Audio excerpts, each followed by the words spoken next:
The boy was still breathing when she found him. Ayana knelt in the dirt beside the cottonwood, her fingers hovering over his chest, watching the shallow rise and fall beneath a torn linen shirt. His face was sunburned raw, lips cracked and peeling, and his small hands were scraped bloody from crawling through brush. He couldn't have been more than 7 years old. She didn't touch him yet. She listened. The wind moved through the canyon with nothing else.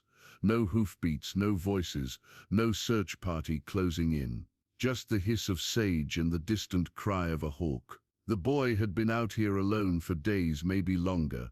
She could see it in the way his body had folded into itself, trying to conserve what little warmth it had left.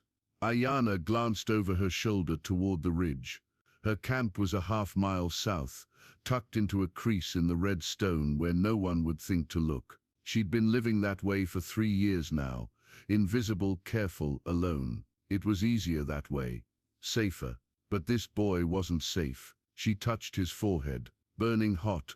His eyes fluttered open, pale blue, glassy with fever, and for a moment he stared at her without understanding. Then his mouth opened, and a single word came out, broken and dry. "Mama." Ayana's jaw tightened. She slid one arm beneath his shoulders, the other under his knees, and lifted him. He weighed almost nothing. His head lolled against her chest as she carried him back through the canyon, moving quickly but quietly, her moccasins soundless on the stone. She didn't know who he was, didn't know where he'd come from, or how he'd ended up this far from any settlement. But she knew what would happen if she left him there. He would die, and she had seen enough death. By the time she reached her camp, the sun had dipped below the western ridge, casting long shadows across the fire pit and the woven shelter she'd built into the rock face. She laid the boy on a blanket near the embers and covered him with a buffalo hide. His breathing was still shallow but steadier now. She worked quickly, fetching water from the spring, soaking a strip of cloth, pressing it to his lips until he drank. His eyes opened again, just barely, and this time he looked at her with something closer to recognition. Where his voice cracked.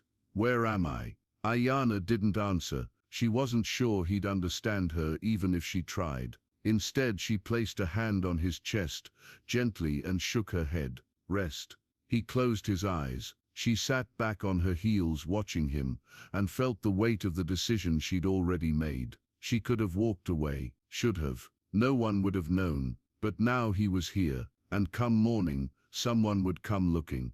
Ice hash hash. The boy woke twice in the night, once crying out for his mother, once thrashing against some fever dream horror. Ayana couldn't see. Both times she held him still, murmuring low words in Comanche that he wouldn't understand but might feel. Words her grandmother had spoken to her when she was small. Words that meant you are not alone. By dawn the fever had broken. He sat up slowly, blinking in the pale light, and looked around the camp with the wide-eyed confusion of someone waking in a place they didn't recognize. His gaze landed on Ayana, crouched by the fire, stirring a pot of cornmeal mush. "You saved me," he said quietly. She nodded once. "Are you?" He hesitated, his child's mind searching for the right word. "Are you an Indian?" Ayana's hand stilled on the spoon. She looked at him, really looked at him, and saw the fear creeping into his eyes. Not fear of her, exactly. Fear of what he'd been taught to believe. She set the pot aside and moved closer, kneeling in front of him. She pointed to herself. "Ayana." Then she pointed to him, eyebrows raised. "Thomas," he whispered. "My name's Thomas." She repeated it, letting the sound settle between them. Then she handed him a wooden bowl of mush. He took it with both hands, trembling slightly, and ate without speaking. Ayana watched him, her mind already turning. She needed to know where he'd come from, needed to know if anyone was still searching, if they'd given up, if they'd blame her for what happened. "Your family," she said carefully, choosing the English words she knew. "Where?"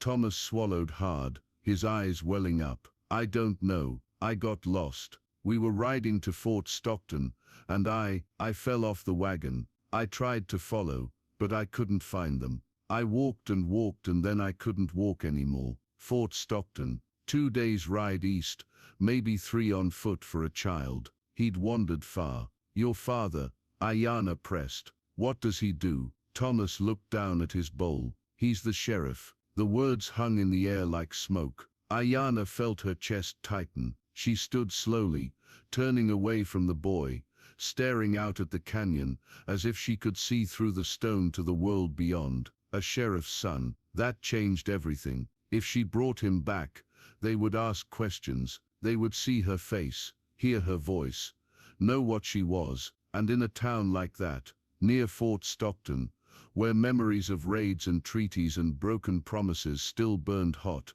being Comanche was enough to be guilty of something. But if she didn't bring him back, they would come looking, and when they found him with her, it would be worse. Thomas's voice broke the silence. Are you gonna take me home? Ayanna closed her eyes. Before she could answer, a sound reached her ears, faint but unmistakable. Hoofbeats, multiple riders, moving fast, still a mile out but closing in. They'd found her. Hash. Ayanna moved quickly, her hand steady even as her pulse hammered. She kicked dirt over the fire, scattering the embers, and grabbed the buffalo hide, shaking it out to cool. Thomas watched her with wide eyes, frozen in place. Stay quiet, she said, her voice low and firm. Do not speak unless I tell you, but quiet. She pulled him to his feet and led him into the shadow of the rock face, where the shelter's entrance was nearly invisible,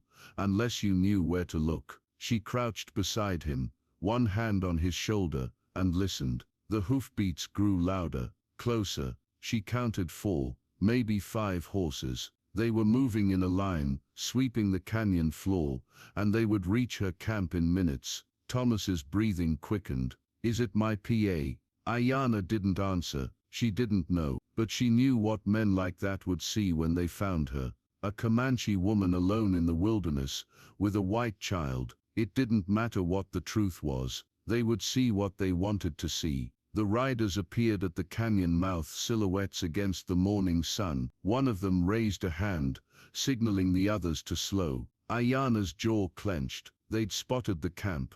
A man's voice rang out, deep and commanding. Anyone here? We're looking for a boy, 7 years old, brown hair, blue eyes. Name's Thomas Garrett. Thomas gasped softly. Ayanna's hand tightened on his shoulder. Not yet. The riders dismounted, boots crunching on the stone as they approached the camp. One of them, a tall man with a silver badge pinned to his vest, knelt by the scattered fire pit, running his fingers through the dirt. Still warm, he said. Someone was here this morning. Another man, younger with a rifle slung across his back, scanned the rocks. Could be Apache, could be Comanche. Either way, we need to be careful. The sheriff stood slowly, his eyes sweeping the canyon. If they've got my boy, I don't care what they are. We're bringing him home. Thomas shifted beside Ayanna, his small body trembling. She could feel the pull in him, the desperate need to cry out,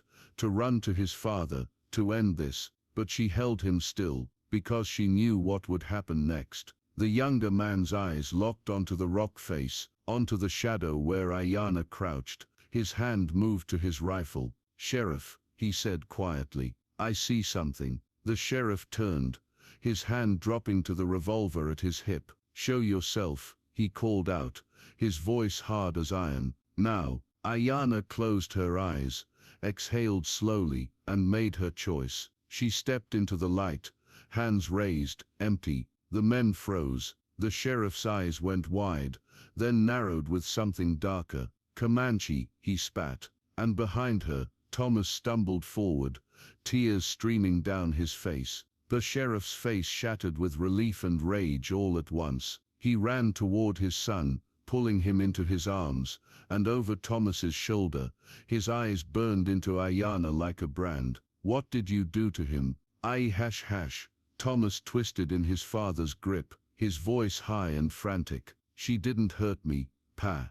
She saved me. I was dying, and she quiet boy. The sheriff's voice was sharp, but his hands were gentle as he ran them over Thomas's arms, checking for injuries. His gaze never left Ayanna. You expect me to believe that? Ayana stood perfectly still, her hands still raised, her face unreadable. She didn't speak. There was nothing she could say that would matter. One of the other men, a wiry man with a scar across his jaw, stepped closer, his rifle half raised. She's probably the reason he got lost in the first place. Comanche been raiding supply wagons all month. I wasn't raiding, Ayana said quietly, her English slow but clear. I found him, alone, dying. The sheriff's jaw worked. He looked down at his son. That true, Thomas? Thomas nodded fiercely. I fell off the wagon, Pa. I got lost. She found me by the cottonwood, and brought me to her camp and gave me water and food, and his voice cracked. She saved me. The sheriff's face flickered with something, doubt, maybe, or confusion. He looked back at Ayana, his grip still tight on his son's shoulder. Why? Ayana met his eyes. Because he is a child. The words hung in the air like a bell's toll. The sheriff's mouth opened, then closed. For the first time he seemed to see her, not as a threat, not as an enemy, but as a person, a woman who had made a choice. Thomas pulled something from his pocket, a small carved wooden horse, worn smooth with handling. He held it out to Ayana. You forgot to take this, he said, his voice small. I want you to have it, so you remember me. Ayana stared at the toy, her throat tightening. She hadn't taken anything from him, hadn't asked for anything, but the boy was offering it anyway, his small hand trembling with earnestness. She took it slowly, her fingers brushing his. Thank you, she whispered. The sheriff watched the exchange, something unreadable crossing his face. He straightened, his hand still resting on his son's shoulder, and looked at Ayana for a long moment. Finally he spoke. You could have left him, yes, but you didn't. No. He nodded slowly, then turned to his men. Mount up, we're heading back. The scarred man frowned. What about her? The sheriff looked at Ayana one last time, and something in his expression had softened, just barely, but enough. She's done nothing wrong. He lifted Thomas onto his horse, then climbed up behind him. As they turned to leave, Thomas twisted around, waving at Ayana with both hands. Goodbye, he called. Ayana raised one hand in return, her face still unreadable, and then they were gone.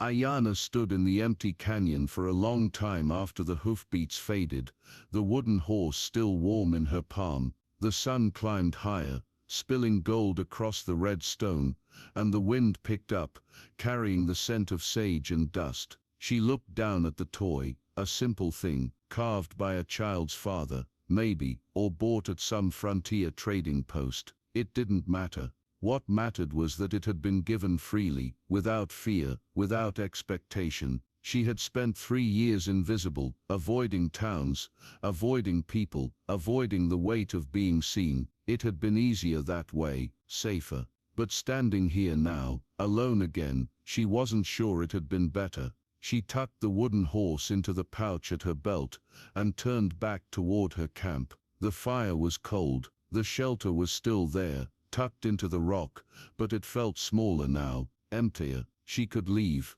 pack up and move deeper into the canyon, farther from the settlements, farther from the risk of being found again. That had always been the plan, but something had shifted. She thought of the boy's face when he woke, the fear that had flickered, and then faded. She thought of the sheriff's eyes, hard and suspicious, but willing to listen. She thought of the way Thomas had smiled when he handed her the toy, like she was someone worth remembering. Maybe she was. Ayana knelt by the fire pit, and began to rebuild it, placing the stones with care, the way her grandmother had taught her.